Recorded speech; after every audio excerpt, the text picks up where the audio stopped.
Hey, everybody. Thank you for joining us on this particular AMP session. Today, we are joined with Anne Smith. Anne, welcome to AMP. Thank you. Good morning, everybody. It's only 8 o'clock here, so puffy eyes and everything like that's still in place. Yeah, I know. I've been thinking the same myself, actually. Yeah, so today I just want to have a conversation with Anne and talk a little bit about her real estate career and where she started, how it went, what she learned, and how that changed the direction of her real estate career. So, Anne, tell us a little bit about your background prior to getting into real estate. Okay, always been a kind of small business owner. Before moving to Australia, I ran and owned and actually built a daycare centre, children's daycare centre. Used that business as sponsorship for moving to Australia on a business visa. Came over, thought that I would open a daycare centre in Australia, then looked into employment law and thought, who would employ people in this country? Yeah. Yeah, so that's where we started. We ran another business, family business. My husband, semi-retired from the UK. He was a retired police officer, dog handler. So came over here. He coached as a hobby. He ended up getting a job with Peel Development Council, an area doing some coaching around schools, which I kind of took charge of doing the bookings and things like that. So it was all about we were only temporary residents, and it was all about getting permanent residency. So my husband loved it here. My son, one son, loved it. Life was great, and I was homesick, missed the people, missed the connections. So one day I was inquiring about buying a block of land, and previous to that, though, I had already invested in Australia and built a few as an investor in an area that we eventually lived in. And yeah, went in and was encouraged by a crazy lady that was there to say, oh, come and do your real estate course, I'll give you a job, blah, blah, blah. So that was around about 2009, 2010. And yeah, I did my course, and I genuinely did not know what a caveat was, didn't know what an easement was, like all the terminology was so different. And yeah, so I started off in a small boutique agency, yeah, and probably earned, what, 5,000 in my first year, 10,000 in my You were second year. trying not to trouble the tax man. Yeah, not at all. Well below. I'll not give that tax man money, anything. I'm way below the tax threshold, you know. Yeah. But worked really, really hard. But yeah. And at that point when I joined, the office was running, it had hundreds of listings. So for a newbie starting, you know, they were happy to give you home opens, work Saturday, Sunday, you know, 10 o'clock till 4 o'clock. Yeah. Yeah, with earning And commission. you didn't know anything any different, so you just thought this is what it is. Yeah. And in saying that, I did really enjoy, because it is about the people, knew nothing really about the houses or builds or anything like that, really. Just what I had learned, you know, like the building on my own. And I kind of just fluffed my way through it. So here we are, lots of listings, bonded great, you know, it was wonderful for meeting people. Homesickness wasn't there. I wasn't lonely anymore. I had lots of people. But yeah, so fast forward, I moved on to another agency, a wee bit better there, less listings, again, a smaller agency, but again, sitting at 20 and 30 listings at a time. Not really, just kind of been winging it, basically. No kind of any structure to what I was doing, other than, you know, opening houses, showing houses. Sorry, nobody through home opens, no inquiries, but yeah. And it was at that point, it wasn't such a bad thing, because people used to say to you, but how many listings have you got? It was kind of judged then when I started, if you had 20 or 30 listings, you were doing really well. Even though they were the same ones you'd had for a year, you know, there was awards given out because you had listings. Yeah. So fast forward, where will I go now, Rob? Well, I'm just interested in that. So you were used to carrying 20 listings, 30 listings, whatnot. Anne and I were direct competitors within a suburb.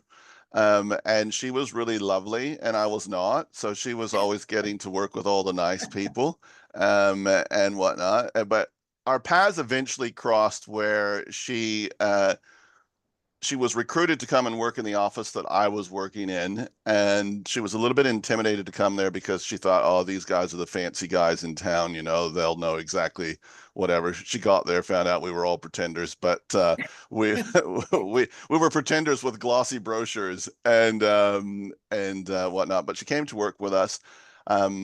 And we'll just pick it up from there, Anne. Your first year working there, you carried on with your same, or maybe not the whole year, but you carried on with keeping lots of stock and working lots of home opens. Yeah, so I kind of arrived. So I'm not quite sure, Rob, but it would be halfway through. So I've been doing it just over 15 years, right? So here we are, halfway through. Good stamina, you know, got a few sales, enough. My husband was working, you know, financially not well off, but just it was ticking away. A mum working, everything was all right. No, you were having the brand name baked beans. You weren't having to have the Coles brand. You were upgraded. Okay. So I turned up in this office with my competitor that I used to work with, very nervous, a lot of very successful agents there that I was a bit in awe of, or they've been doing it, you know, they're well established. And then when I got there, I kind of just found out that everybody was the same and just working for the same goal. So took a few listings with me, not literally with me, but listings expired. I followed you. Yeah, we followed, right? And there I had, it was great. I had all these listings. So just prepared to start doing what I'd been doing for the last 6 years. And Rob said, okay, what are we doing here? So I remember sitting there, he said to me, now, Anne, you know, you're kind of proud that you're very ethical, you're honest, you know, all the above, you know, lovely things we say about ourselves. So how do you feel for kind of leading, well, in my kind of words, leading these people a merry dance by saying that you were working in their best interests? I was like, what do you mean? I've opened them for 12 months, I've done everything that they've asked. So we sat down and we kind of formatted a kind of process, and kind of every week we looked at the listings. So just a timeout. So Anne is the loveliest woman in town, right? And I basically, with the velvet sledgehammer, said, so you happy lying to people? Giving them false hope that I their don't want house to spoil your reputation there, Rob, because everybody thinks you're lovely. I was quite insulted. Remember coming home and saying, you know, that big American told me that I was a liar today. So well, I didn't really say that she was lying, but you know, like it. Yeah. We just had this conversation. The conversation went that way, that when we know that the house isn't selling because of price, you know, talking to somebody yesterday, there's the 3 P's formula: price plus promotion plus presentation equals sold. When all 3 of those are in alignment, the property will sell. When one is out, they won't. And Anne had a few, as she said, where literally she had been going and working with this property for, 8 months, 9 months, 10 months plus. And clearly it was just the price. So, but talk to us a little bit more now about the process that changed for you. Okay, so I suppose, although I was always having vendors meetings, and my meetings were a cup of tea every week, so it wasn't as if I was listing a property and not keeping the contact. The contact was there. The sellers were needing guidance, and I obviously was a people pleaser and saying, oh yeah, maybe next week, maybe it just takes one, all the things you would say. What were some of the things in your head making you think that the property wasn't selling at the time? Just or the the people? market, there's no buyers coming out. The market was down, you know, and sales evidence, although there was property selling, when you had a property, it wouldn't be unusual for the sales evidence, the last one that sold would have been 4 or 5 months ago, you know. So, and obviously now that I've been saw the light, I realised it's because that there was a lot of agents holding on to listings that were doing exactly the same thing as I was doing. So just by really finding out how serious the people wanted to move on. So by have the conversations, look, we've been here for this time.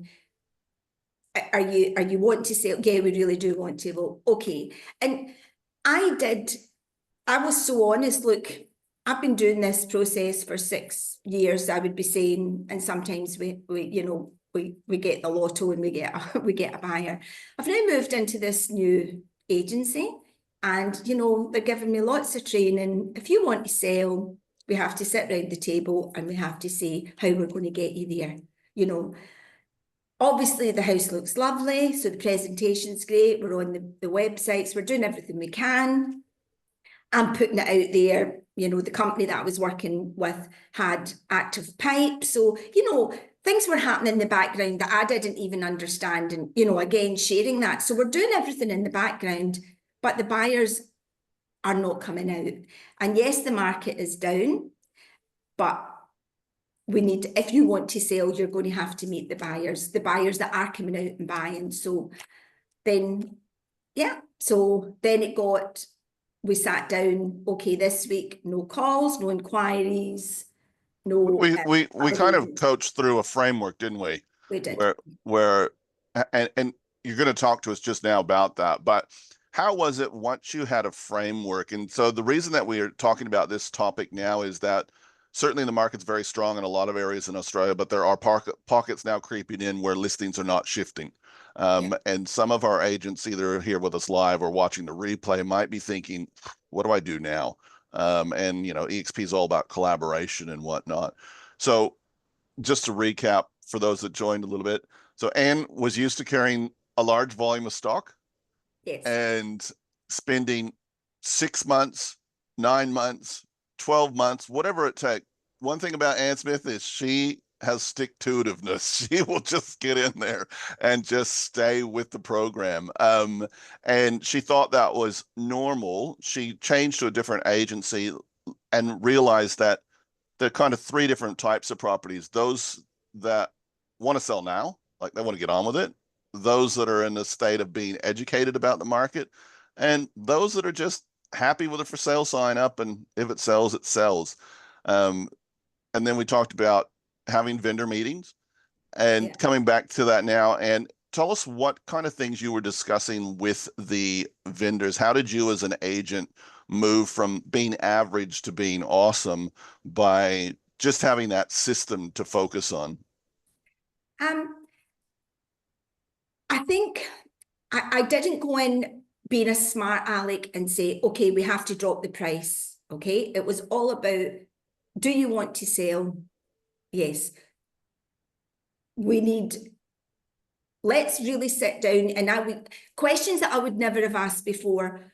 So we know that we're not getting this price, we're getting no interest. So let's look, you know, like just go have a chat, you know, married couple or whatever, or have a think about it. There is a process, and I don't know percentages, Rob, you can remind me, but if I had a listing at 499, we had nothing, we dropped it 20. Are you comfortable doing that? Well, not really. Well, do you want to sell? I'm happy. And then Rob gave me the confidence, or the training gave me the confidence to say, look, it's absolutely fine. If you want to move on, don't be afraid to say, put it to rental. I'd be like that. Don't say that. I'll lose a listing, right? And put it to rental. Let's see how the market goes. But really at this stage, the longer it's on, yeah, I'm happy to keep it there, but it's not going to let you move on with the next stage. Then you kind of find out, so you lost a few along the way, right? Which broke my heart, but survived, and then just started working the process. So again, do we want to talk about pricing strategies, like what? Yeah. So you had it for a price, and they wanted say 500, or so you had it on at 499. So we'd do from 499, hoping to get that. So nothing happened. Then I was confident in giving, well, we can actually take the price away. Or if I got better at the new listings. That's the thing, probably. The damage had already been done in my older listings, although I still had success and worked through it. But the process, when you thought, well, I'm not going to be doing that again, because you do get tired, and then you think, and then families were having barbecues, and I couldn't, because you still sell, it was a bit of a joke. You still get that house on the market, you couldn't go because you'd home opens and things. So then Rob introduced me to the price range, discussing with sellers. Okay, so we're not necessarily going to drop the price, but we might put it into maybe go down a bit, go 489 to 519. So therefore the vendors are saying, oh, well, I wasn't totally giving them up hope of not getting the higher range, but they were working with me that we came down. And then working, if nothing happened, having the confidence to go back and say, look, we've really told people where we want to be, somewhere in there. And again, no calls, no inquiries, no other agents.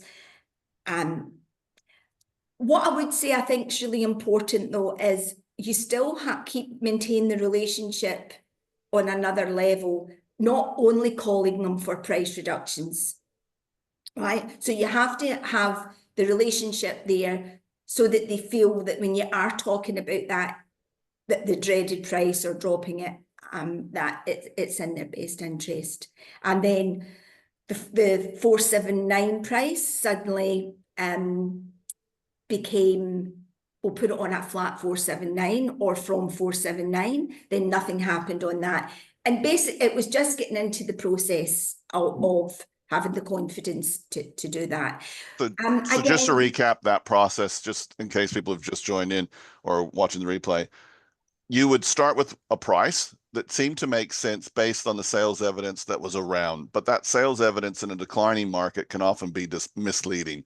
So it like 500 might have been possible, and we were just talking the figures that we were working with in the time when that happened.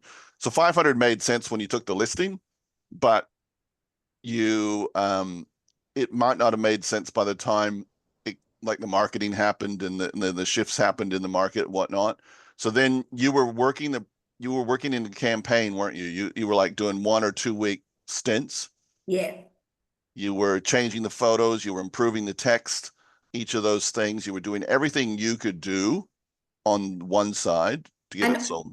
Yeah, and at that point, Rob, the way realestate.com worked, you were upgrading all the time. Oh, well, maybe, yeah, so we're going to upgrade. So you got more marketing money off people to bring it to the top again. But we had tried that. So therefore, what is it I used to say is, emotionally, I want to sell your house for that price, but statistically, scientifically, it's not happening. It's not happening. And yeah. And so the fact that you worked with them, so that was in that market,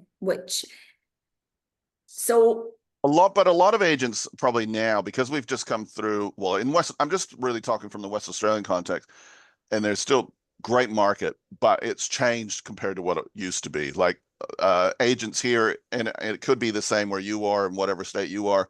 Like we were getting 30 and 40 inquiries or groups through a home open 6 months ago, 4 months ago. Survey that we did with our agents in WA after last weekend, the most that anybody had through was 6 groups. And we had lots of people that had home opens with 0 and 1 through. So it's just shows slightly shifts in the market. And talk a little bit about the strategy that we came up on with how you keep stats each week on the inquiry level what were the key components? You've mentioned a couple times, but I just want to make sure agents, if they want to get that, they can write it down. So you were tracking calls. So how many calls we had, direct calls. Yep. So buyers inquiring on the property. Emails coming through, home opens, attendance at home opens. And at that time, very much conjunctions, other agents, new agents coming on would want to sell your property. Yep. So if the and now we would probably say buyer's agent. So somebody with a buyer's agent yeah. agreement who's representing a buyer coming. Yep. So we had zero inquiries. So having the confidence, because you've worked, you're keeping the communication there to say another week has gone by and this is where we're at. So we really have to. So talk to me about how you would do a vendor meeting armed with that. Let's say I'm your vendor. This is when you find out how unpolished I am, because it's just, I kind of just go, oh, I'm really, well, I got better at it. I used to apologize all the time. So now I go, unfortunately, we didn't have anybody through again this weekend. And I do the realestate.com reports, how many hits, so I would take the reports out. Now you kind of do a lot of it on the email, but at that point you weren't making a point like, oh, I'll pop in during the week with, and I'll drop the reports off to you. And yeah, and I'm really. And would you say that the only reason you do more by email now for the client base that you've been working with lately is you've had a lot of investors, so you are dealing with people that are not close to you. In that stage, you were dealing with mums and dads in the marketplace, where you in your area always go and sit with people if you can. I don't know if I'm jumping ahead here, but so with doing, having the meetings, all that, the way that it worked then COVID came, the market started to do, and it's just like, oh my goodness, when the buyers are out, they're out. So we went, no home opens, calls, quiet. There definitely wasn't the need at all. Yeah, the market was moving. So not that it hadn't dropped before, but it just really shows when the buyer's interest is there, it's there. So now, in the last 6 months, or maybe not even 6 months, 4 months, the buyer's interest is not. It's shifted. It's gone elsewhere. It's gone elsewhere. So now, pulling on the skills that I hadn't, to be honest, Rob, you weren't really using for the last 4 years. Got a bit rusty. Lady, I have got, I thought I was really the bee's knees. I must have got this down to pat now, and all of a sudden, a kind of more normal market is coming through.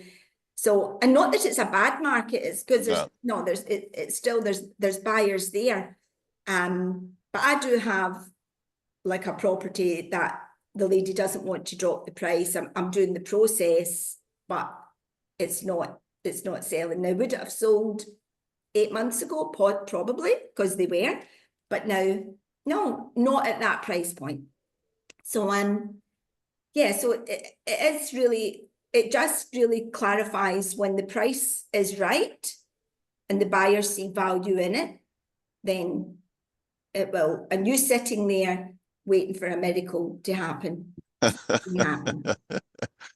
We need another miracle here, Lord. Please come to this address.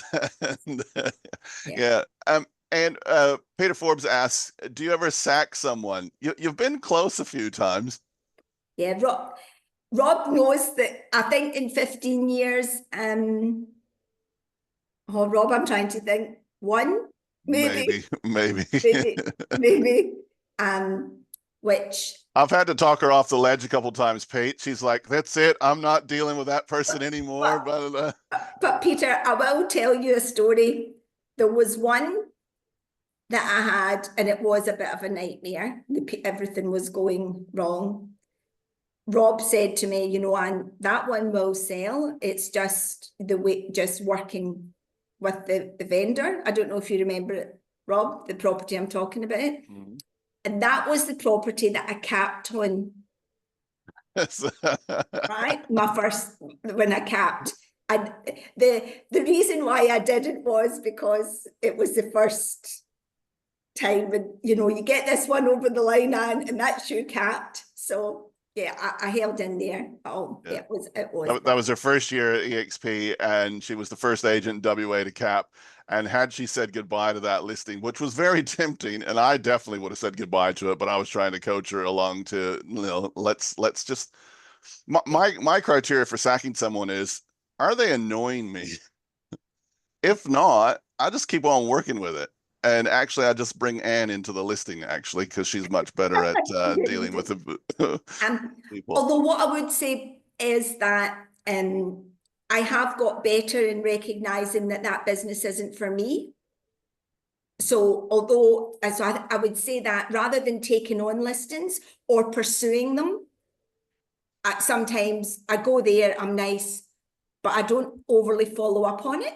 Do you know what I mean? I'm not doing what I would do because I just didn't get the vibe, which is completely different from what I once did. So I think rather than firing them, I'm just not hiring them.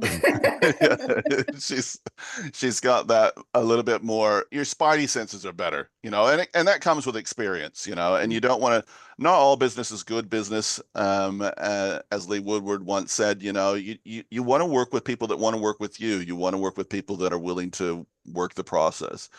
And just from that, how did that impact your real estate career? Just having that little bit of a process to follow. We're not talking earth-shattering rocket science, not high tech.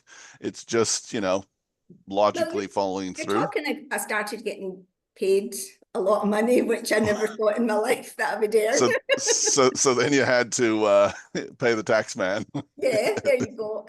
And you know me, Rob, finding my deductions at the bottom of a handbag, find a receipt. Yeah. But yeah, it suddenly made me feel my confidence that, well, that, and I was having success in a market that was still pretty flat, Rob. I mean, 15, 16, but I wasn't holding on to them. I mean, they went to rentals, you know, they took them off the market, you know, all that. We still kept relationship. In fact, this week I'm revisiting a third one that twice I didn't sell it and I'm still getting a shot at it. But, you know, yeah. So it's and the confidence you feel in yourself when you know that there is a process, it is just mind-blowing when you work the process and you are confident that the process will work. It may lose you the listing, but then you get time back. Yeah, it's just, but if you work it, it works and you get the results. And you can be happy. You don't have to be stressed with people, you know, and worrying. Like one of Anne's special superpowers is that she worries about her next worry and where that possibly could be coming from. And so when you carry overpriced, burdening stock, it really weighs you down.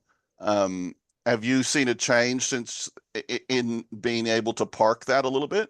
Oh, definitely. I do think it's good if you've got the people behind you to say it's not failure. It's, you know, you're progressing when you take charge of your business, so you take charge of what you believe in. I mean, there is still some things, you know, like, you know, if you've went in and you think the house is a bit special and it is a bit different, you know, you know, sometimes you're like that, look, we'll give it a crack. But again, at the initial listing a property, you are having the conversation and telling them what your process is. We're going to take it on, we're going to try.